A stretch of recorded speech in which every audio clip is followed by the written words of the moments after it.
Hi, I'm Ron, and this is my damn show. Let's get into it. That are leading to, when it comes to, your tomatoes and your fruits and veggies and your coffee, higher prices that are showing up right now.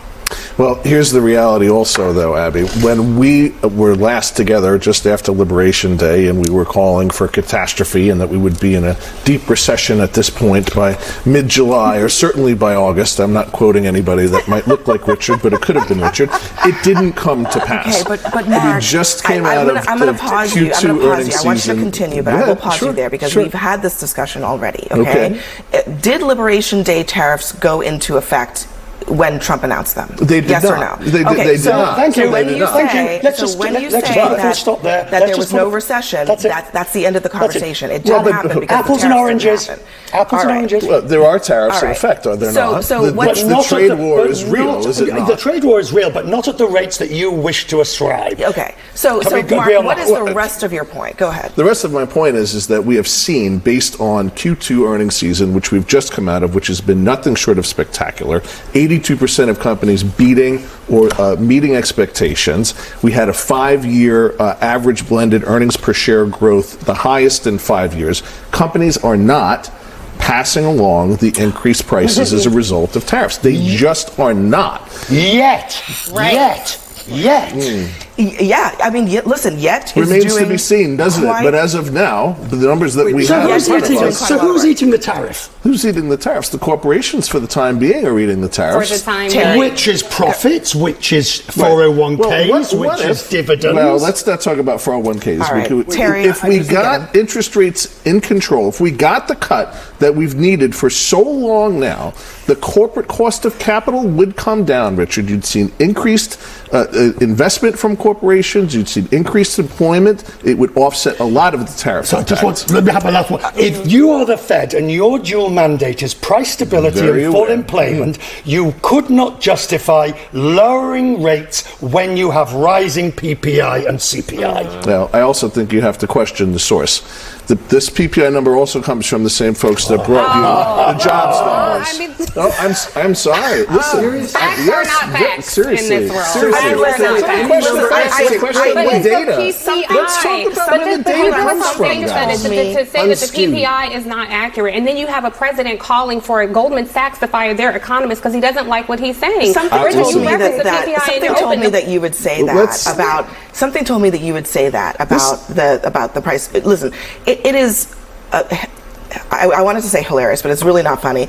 Beyond belief that now, when the warning signs are flashing, oh my God, don't trust the numbers. And when things were stable, it was like everything's fine. No. But let's take it a given that maybe there are challenges with collecting this data.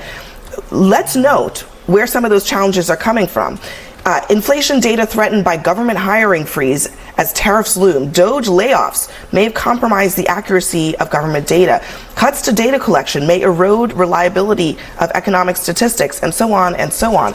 I mean, this is not a Trump effect with the data collection, Abby. We're talking about data collection for the jobs numbers, for the people numbers that are mailers, phone surveys. Yes, but there are resource issues. That's not an opinion. That's a fact. There are resource issues that are affected by cuts. We should have data collection for the jobs numbers, for the people numbers that are mailers, phone surveys. Yes, but there are resource issues. That's not an opinion. That's a fact. There are resource issues that are affected by cuts. We should have the same data. And those resource issues have been exacerbated since the Doge cuts. Again, not an opinion. That is a fact of the reality of the situation. But even with that being said, this is the data that we have, right? And you either, care that data exists or you don't, and you just go with your gut feeling. I don't know. I'm going to be short here. These people are so dishonest. These Trump apologists, like this Mark guy, they want Jerome Powell, the Fed chair, to make up. And somehow this is his fault. He's supposed to make up for Trump's horrible economic decisions. They say never blame Donald Trump. They make every excuse. It's okay now, like a banana republic dictator, to fire people because you don't like the numbers. And it's perfectly okay. If a Democrat or any other first world country leader did this, they call him what he was trying to be. It's a dictator. This is not okay, people. It's not okay at all. Don't let these people with the false narratives fool you. It is not Jerome Powell, the Fed chair. It's not his fault.